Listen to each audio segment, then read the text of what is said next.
So when you've got just one bubble, the sphere is the most efficient shape. But as we add more bubbles, we see the geometry changing. So in this case, we've got 4 bubbles, and you can see them meeting at a point. But put a shape in the middle, we don't get a spherical bubble. We get, in fact, a little tetrahedron. With 4 faces, they're not exactly flat, they're parts of spheres.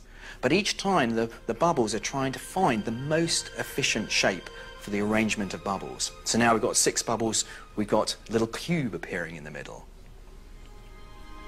This is nature's laws at work. The universe is always trying to find the most efficient solution it can. And as we pop them, the bubbles change, finding the most efficient, until we're left with a sphere again. It has no choice. But what's most remarkable is that those solutions are so often neat geometric shapes. Wow, that's a dodecahedron. That's fantastic. And they're almost perfect pentagons, aren't they? That's really surprising. They're not bulging really very much at all. That's right. That's right. So 12 bubbles around make 12 faces, and the most economical shape that they can make, the lowest energy, is the dodecahedron in the middle. Yeah. The soap bubble reveals something fundamental about nature. It's lazy. It tries to find the most efficient shape, the one using the least energy. But each time one pops, they're always trying to assume the most efficient shape, the one that uses the least energy. And what they're doing is trying to minimize the surface area across the whole bubble structure.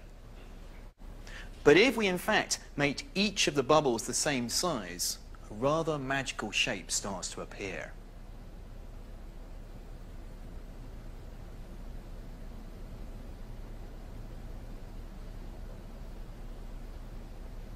The hexagon. And when you pack lots of hexagons together, the pattern that spontaneously emerges is the familiar sight of a tightly ordered honeycomb. So when we see that pattern at the heart of the beehive, it is in fact echoing some of the fundamental geometric rules of the universe. This way. Each cell is exactly like the others, 6 walls meeting precisely at 120 degrees. And every honeybee, everywhere in the world, knows how to build these shapes. The bee's primary need is to store as much honey as they can, while using as little precious wax as possible. The bee's honeycomb is an amazing piece of engineering, but why have they evolved to produce this hexagonal pattern? Well, actually, they don't have too many choices. If you try to put pentagons together, for example, they just don't fit together nicely, or circles leave lots of little gaps. If they want to produce a network of regular shapes which fit together neatly, then you've really only got 3 options. You can do equilateral triangles, or you could do squares, or you can do the bee's hexagons. But why of those 3 does the bee choose the hexagons? Well, it turns out that the triangles actually use much more wax than any of the other shapes. Squares are a little better, but it's the hexagons which use the least amount of wax. It's a solution that was only mathematically proven a few years ago. The hexagonal array is the most efficient storage solution the bees could have chosen.